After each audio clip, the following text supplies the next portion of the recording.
right, so we're back for week 2 of Shtisel. I hope everyone's feeling well. I hope this week has been good so far for you. Let's just jump right in.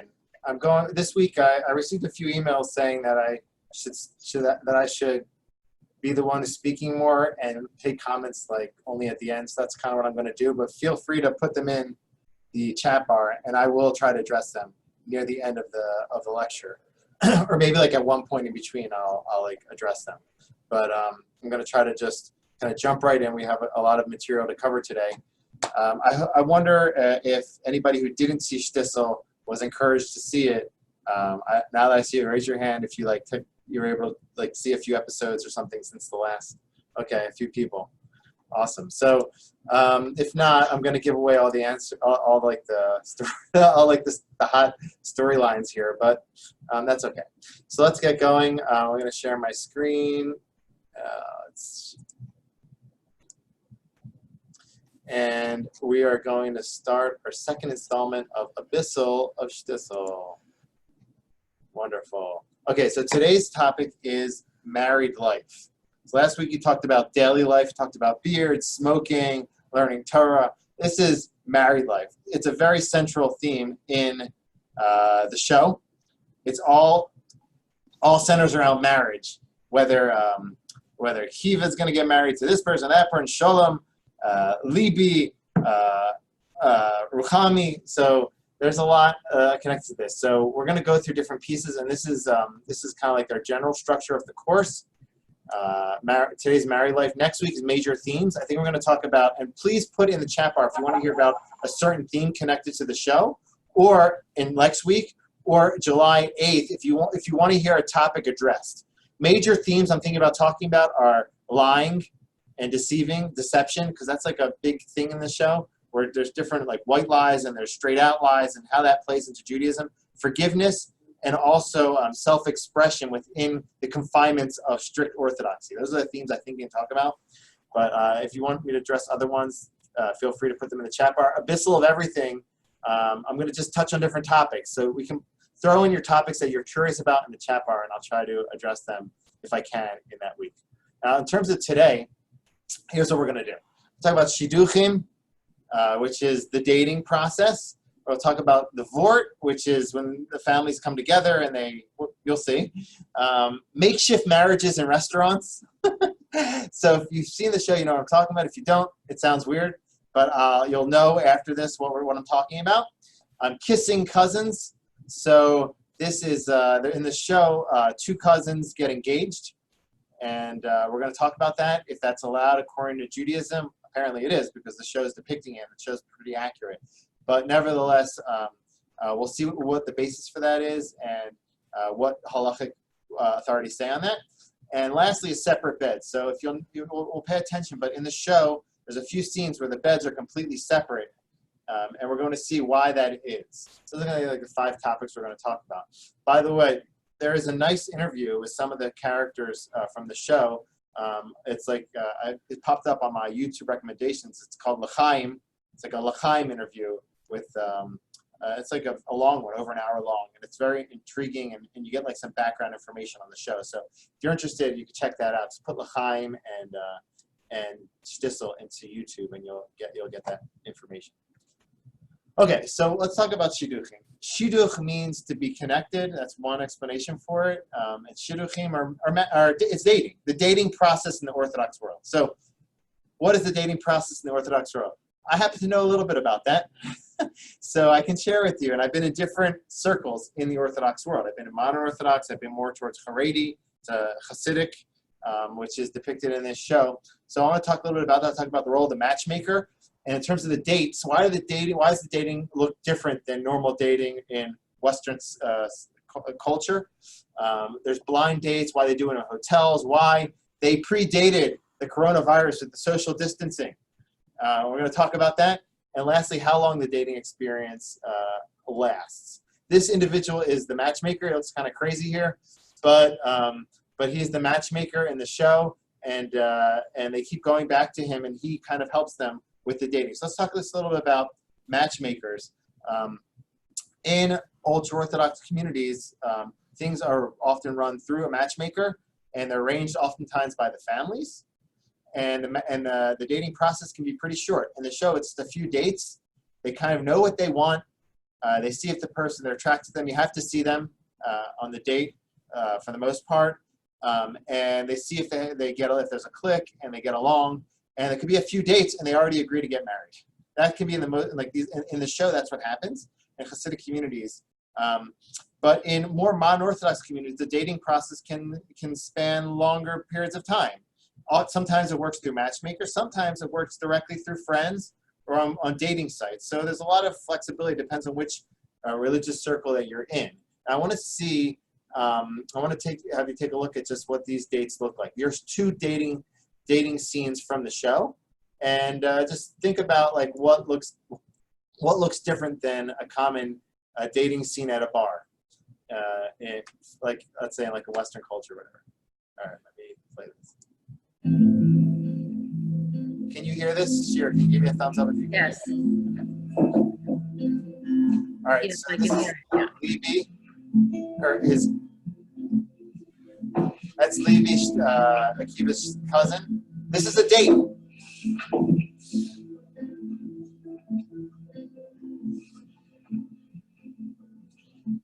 That's one date. Okay, so this is actually taking place in the home of the Shtisel family. And sometimes this happens where family will host dates in their home. The question is, why is the couple spread so far apart, and why do they do it in these certain locations that seem not so accommodating for developing some sort of intimate connection? So here's another, think about that as we watch this next skit. This is Kiva with his first engagement in the show, and this is their date. It's actually a funny, almost like a funny scene. It depends if, I don't know if you think it's funny, but he's basically trying to break up with her, and she starts crying, and he goes, "Well, let's get married." So here's that scene. One second. But just pay attention. Again, they're sitting in a hotel. They're separate from each other. Look in the background. There's another couple sitting in a hotel. They're kind of separate from each other too.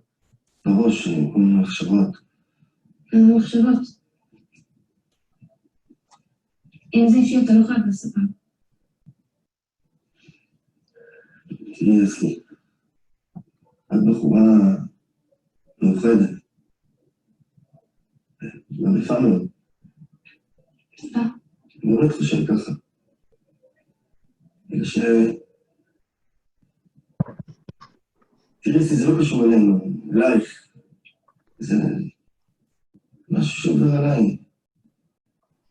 אני באמת לא חושב שאני יכול עכשיו להתחתן ולהיות מאושר. אני לא רוצה לפגוע בך, אבל אני חושב שבגלל שאנחנו... אוי. תעשי. למה בוכה? So if you watch the show, like a half a minute later, he goes, "You know what? I think we should get engaged." Obviously, that didn't work out, that engagement. He broke it off because he really didn't want to be connected. But some of these things can happen that quickly. So what I want to address is why these dates take place in these locations. And I just want to share just a funny story with my dating experience in Israel. I was at the time, I had a black hat. I was going with a black suit. And I went through a matchmaker. She set me up with a date. And I got to the, I was trying to, can you spotlight me? Okay, so I got to the hotel, and it was me with my black hat, and I didn't know what my date looked like because she wasn't on Facebook, or I wasn't on Facebook at the time. So nowadays everyone like checks on Facebook to see who they're going to be dating while even they're on the phone with the matchmaker. I had roommates who were doing that, but I didn't know what she looked like. She knew what I looked like. I got to the hotel in Jerusalem, it was Inbal Hotel. I get in there and I see four women waiting for their dates in the lobby. And I look around and I see 3 other men with black hats all around trying to figure out who their date was. And everybody's looking at each other saying, who's going to go approach the date? I ended up being the first one, and I approached like two of them, like, you're not the one I'm waiting for. And like, I got it rolling. But that'll happen a lot at those dates where you don't know who you're going to be with. You're in this like open space, and it can be like a very short period of getting to know each other before you get married. Now, I want to just share with you the reasons why it's in this setting. So let me share my screen with you once more.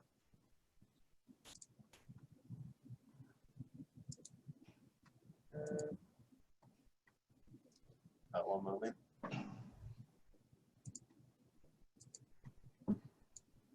Okay, so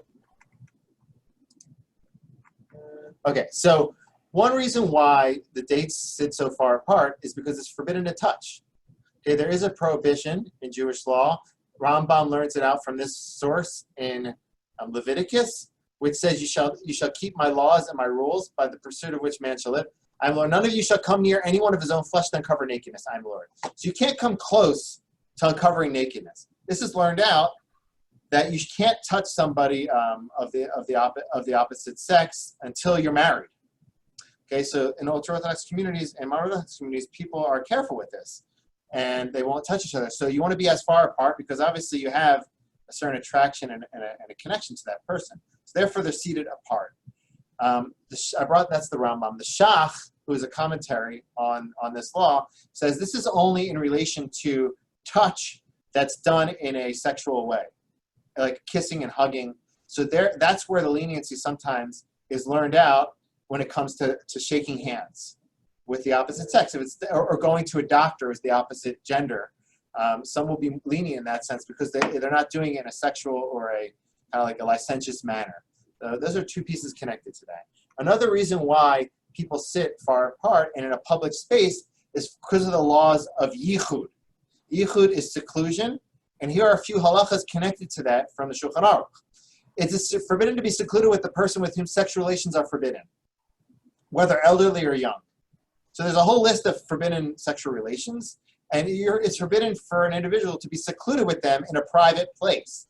That's why these dates don't take place like necessarily in like a dark park or some sort of in someone's car or in the movies where you can't see anything, because number of the touch and also yichud. And there are several laws connected to this. I'm not going to go into all of them, but this is an interesting law, number 6. There are many women with many men. We're not concerned about yichud. Or if there's many women with, if there's many men with one woman, it could be permitted. But there's many men with one man, many women with one man, it's forbidden, which is like an interesting law. You would think the opposite. If there's many men with one woman, it would be more dangerous. But that's like an interesting law. But here's another law that's relevant for a lot of situations in the workplace when it comes to this law of yichud. So I'm just kind of like taking these topics and extending them just a little bit to give you a little taste for those laws connected to it and what happens in those communities. A house whose door is open to the public domain, there is no concern for seclusion there with an erva, a person with whom sexual relations are forbidden. That is why these couples meet in a hotel. If it's a public space, they can be alone together because other people can walk in and out and see them. And that's why, if you pay attention in the show, there's a Facebook group called Shtisel. Let's talk about it. I think that's like the Facebook group, and I'm in it as of like 3 days ago. But just for this class, actually. But I kind of like went through it. Actually, I tried to to post something there. I don't know if it got accepted, but I went through some of the older commentary there, and there's this one person made an interesting comment where they said that doors, opening and closing doors is a central theme in Shtisel. The doors, someone came to rob Shtisel's daughter, that was connected to the door. Doors are open and closed. Here are 2 cases of doors that are left open because of this law of yichud. So I don't know if you paid attention to this, but if you watch the show, you will pay attention to this now. So here are 2 cases. Shtisel, Shulam Shtisel, the father, loves to hang out with widowed women and eat their food. That's just the thing. I guess, first of all, he loves to eat. Okay, so you'll see 2 cases. Here's a case where it's the very beginning of the show, where he goes and visits this woman, and she cooks for him, and he chats, and he's not willing to commit to her, but she wanted to commit to him, and she ends up getting married to somebody else. It's like and this plays out throughout the whole show. But here's when he visits her home. You'll pay attention. They leave the door open because of you.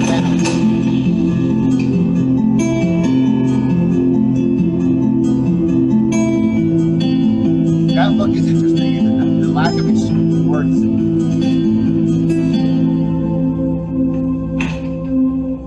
That's one case, and then he goes, Delicious. Delicious. Okay, so that's one yichud. That's one yichud prevention, and here's another one. This is a little bit even more testy, or more like heated up, where Kiva goes to visit Elisheva.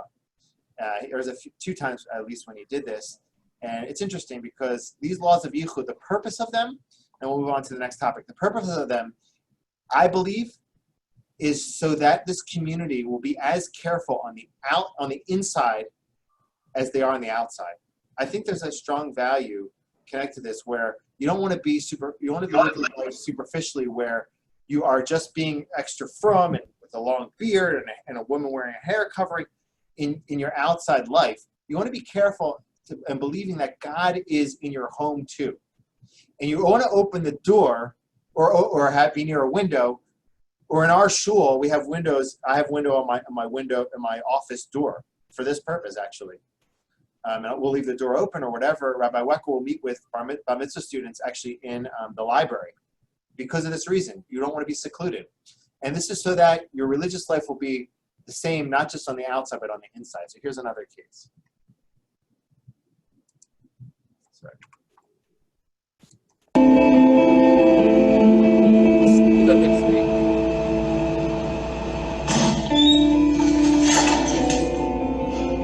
זאת בקלות? כן. אפשר להיכנס? כן, בטח, כן. רק תשאיר את הדלת פתוחה?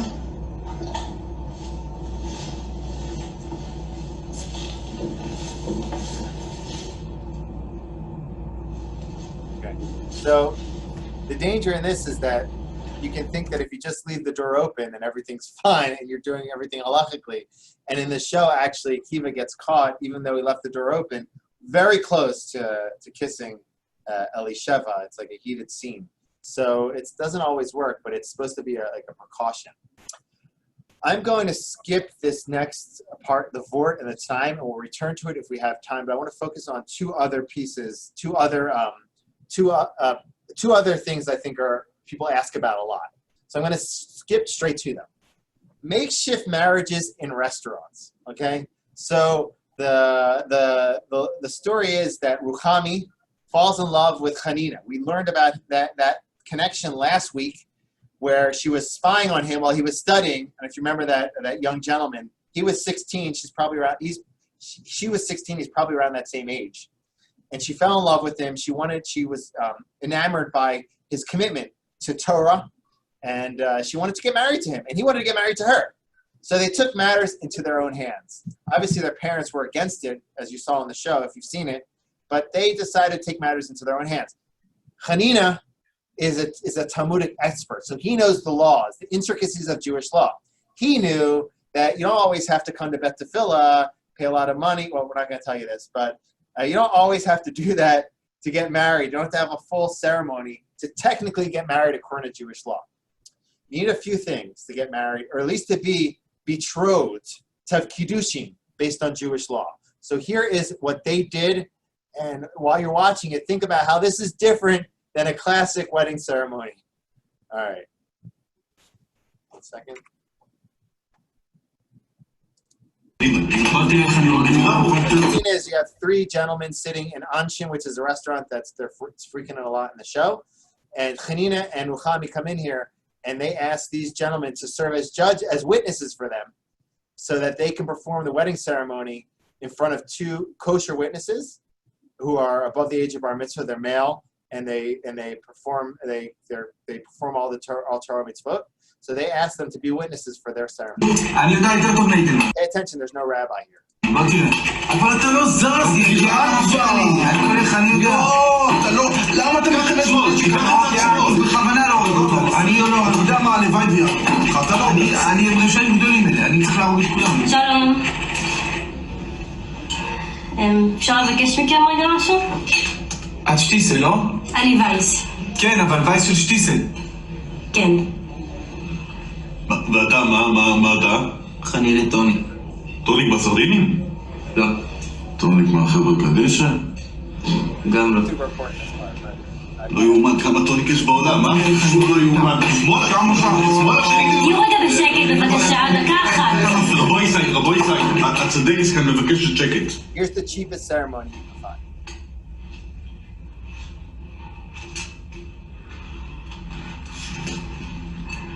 אתם העדים. מה? You're the witnesses. הרי את מקודשת לי בטבעת זו כדס מוישה וישראל.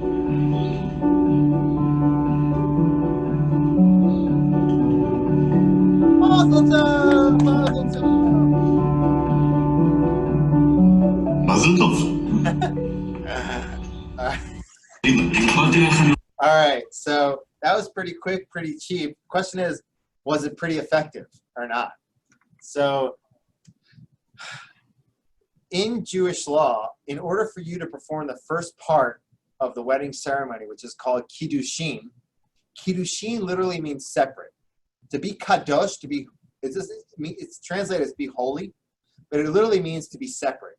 When someone, when you have the first part of the wedding ceremony, you separate yourself from everybody else in the world. You say, I'm sanctified to you and you alone. The couple still can't be together technically. They can't touch or be together. They have to wait till the second part of the ceremony, which is nisuin. But the first part of the ceremony, the kiddushin, all you need for that is witnesses, 2 kosher Jewish witnesses who are not related, who are above the age of bar mitzvah, who are male and observant Jews. And you need 2 people who are above the age of bar bat mitzvah. And you need the groom to transfer some property. It can be a ring. It doesn't have to be a ring. It can be whatever. It can be a matchbox car. Well, it's not that romantic, obviously, but it has to be some sort of something that has worth. He transfers it to her, and he recites the words "Harayat mekudeshet li," you are sanctified to me. She takes it, she accepts it. Through that transaction, she is halachically mekudeshet, betrothed to him. So they did things halachic in a halachic way, and that's why the couple, the parents, wanted them to get a divorce, or at least her mother, Gitti, wanted her to get a divorce. She didn't say this is nonsense. It was real. The only problem was they were lacking nisuin, which is what's done under the chuppah or with sheva brachos. Perhaps they did that afterwards. I don't know. But at least they did the first part of the ceremony. Technically, you don't need a rabbi to do that. They didn't have one. But the rabbi's there because the rabbi is called a mesader kiddushin. A rabbi arranges the kiddushin to make sure everything's done okay. So they performed the first part of the kiddushin. They had the witnesses. They did everything halachically permissible. In the end, they ended up living together, and she put on a hair covering, and so they perhaps did the nisuin afterwards. But halachically, this counted, and there's cases like this where kids in Israel have played games in front at post bar mitzvah, and a boy gave a girl a ring and said "Haredim This" in front of 2 witnesses, and it became a real serious story where they had to actually get a get and divorce halachically. Maybe lechumra, to be extra strict, but because of these concerns of it actually counting. So that answers that question, if it counts or not. Obviously, we want to bring in the rabbi to add ambiance and meaning, and you want to do everything the complete halachic way, that kiddushin and nisuin. In Talmudic times, these were separated by a year. They would have the kiddushin, and then later on have the nisuin ceremony. But today we put them all together. That answers that story. Now, who can get married? Let me just actually take a look for a second at the comments. Or Shira, can you read me comments that pertinent to this discussion here? I do not see any comments. Okay. Are they commenting to you personally, maybe? Well, maybe. Perhaps that's what's happening. Okay, so I'll take a look at them in a little bit. Someone said that your dating story reminds them of an episode by Soon by You, that funny story you said. Okay. I'm not familiar with that show. I have like all kinds of funny stories. And that was all. But if there's anything else, I think they sent it to you privately. Okay. Okay. So let's go into who can get married according to Jewish law, and specifically, can first cousins, get married? So this plays out in the second season. So those who aren't there yet, sorry, giving it away. But this plays out in the second season where Kiva moves on from Elisheva. He falls in love with his cousin, first cousin. Shulam's brother, Nachum, has a daughter, Libby in English, but Libby, which actually means my heart in Hebrew. That's translation to Libby. So she becomes very dear to his heart, like that little connection. And he falls in love with her, and she falls in love with him, and they want to get married. And here is the scene where the father, originally Nachum, Libby's father, was against this because Kiva is like second grade in that community, or third grade. He's not a Talmudic scholar, and he was looking for a groom for Libby who was of a higher pedigree. That does happen in that community, where somebody, it's difficult it can be difficult to get into that community, especially somebody who wasn't observant in their previous lifestyle. It can be difficult for them to receive the dates that they might want in that community. I'm just naming that. And there's also like hierarchies with regards to families and who's more observant. And so that is actually a real situation that was played out in this whole dynamic with Kiva trying to date Libby and Nachum, the father of Libby, pushing him aside. But at a certain point he gives in because Libby wants to get married to him. Kiva wants to get married, but he tries to normalize Kiva. And so here he sets some conditions to the marriage. שמע, ליבי החליטה שרוצה להתארס איתך.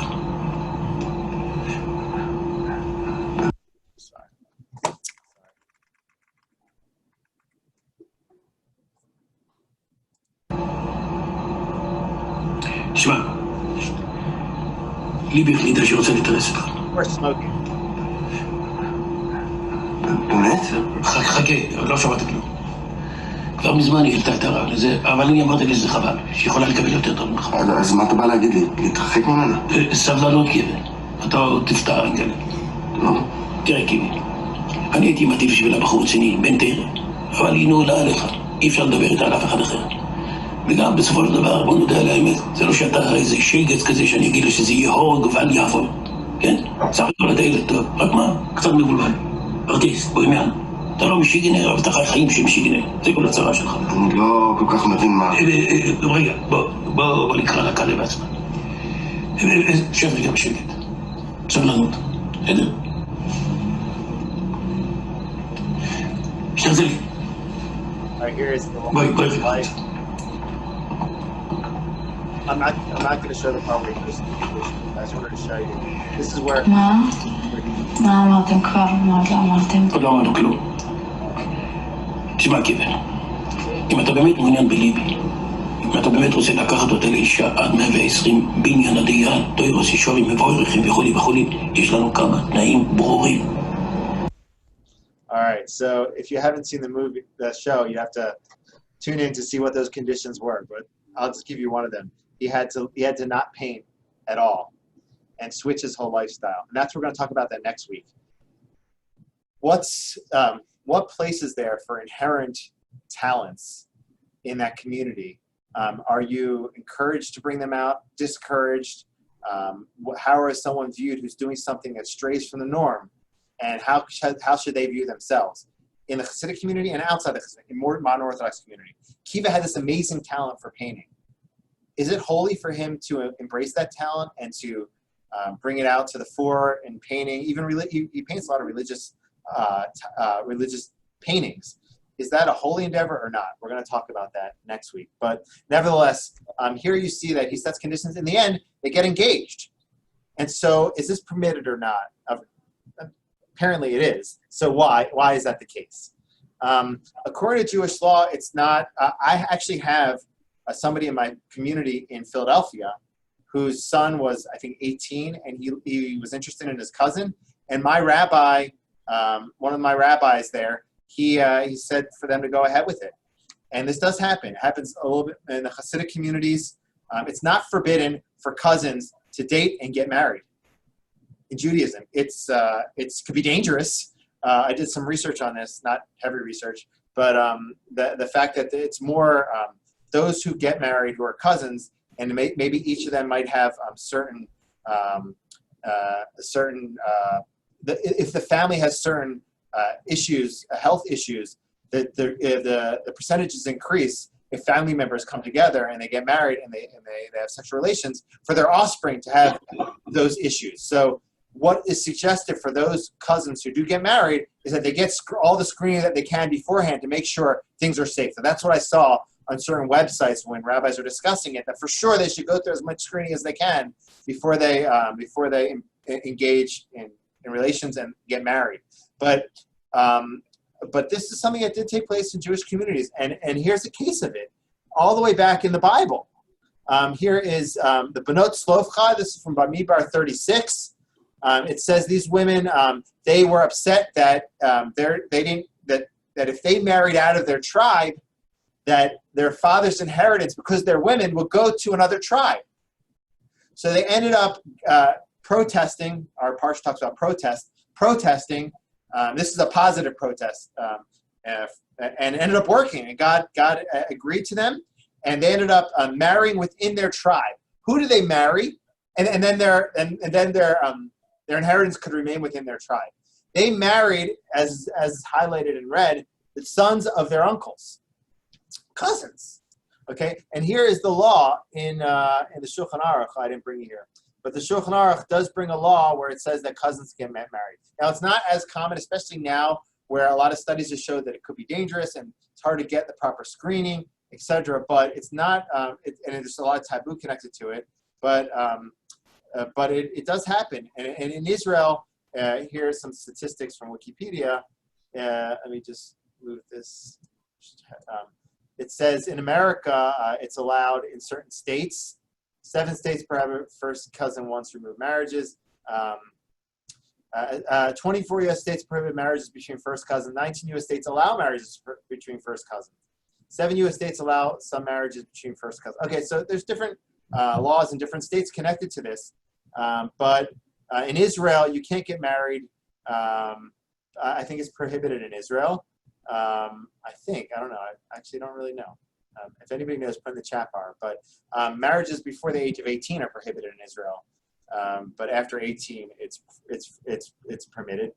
So this does happen in certain communities, in hasidic communities, and so the fact that the show depicted it is not completely is somewhat accurate, at least in terms of some segments of that community. So I just want to go with the limited time we have left. I want to talk about separate beds. Okay, so I just want to show you what I'm talking about. 1 second. So once a couple gets married, okay, we're not talking about cousins now. We're not talking about we're just talking about normal marriages. Once a couple gets married, it's no longer forbidden for them to it's permitted for them to be secluded in the same room together. A married couple can be secluded in the same room together. But once the woman is in her menstrual cycle, many laws, the rabbis instituted many laws so that they would not engage in sexual relations, because it's forbidden for a male to be for a husband to engage in sexual relations with his wife and vice versa when she's in that time of her menstrual cycle and while she's in her 7 clean days afterwards. So the rabbis instituted all kinds of laws. You can take a look at this. This is just taken from Halachapedia. I don't know if you knew that there was such a thing, but there is. It's like a Wikipedia, but a frum version of that. And here is just like from the table of contents of that entry on Harchokot, which is Harchokot, which really means separations, which the rabbis instituted. One of them, number 7, is separate beds. There's many other ones, like passing an item from each other. You're not allowed to pass it directly, but you can put it on the table and the other one can take it. And there are many other laws, which is supposed to help the couple prevent being involved in sexual relations, prevent themselves from being involved in sexual relations during this time period. So one of them is having separate beds. So they can live together. They're allowed to be secluded, but they can't sleep on the same bed while they're in their time of while she's in her nida period. What's unique in this show is that the couples perhaps sleep on the beds, separate beds, even when she's not in nida. So it's hard for me to believe that each of these scenes are taking place only in the nida period. So they have separate beds all the time. So here are cases, like modern Orthodox communities will separate their beds during nida period, and then bring them back together when it's not when the wife's not in nida after she's gone to the mikvah. But here are here's two scenes where the beds are separated. Here's throughout their marriage. What will happen? They'll have sexual relations on one of their beds. Most of the time, the husband's bed. If anybody saw Unorthodox, there was that scene where they had sexual relations on one of the beds. Okay, it was very like a traumatic scene, an awkward one, but it was not. It was on one of the beds. So here is the scene.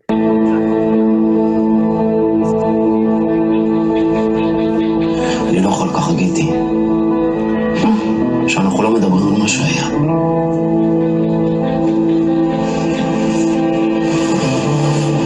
אני עייפה לי פה, וגם אתה עייף מאוד. אבל אי אפשר להתנהג כאילו לא קרה כלום. אבל באמת לא קרה כלום, אתה מבין?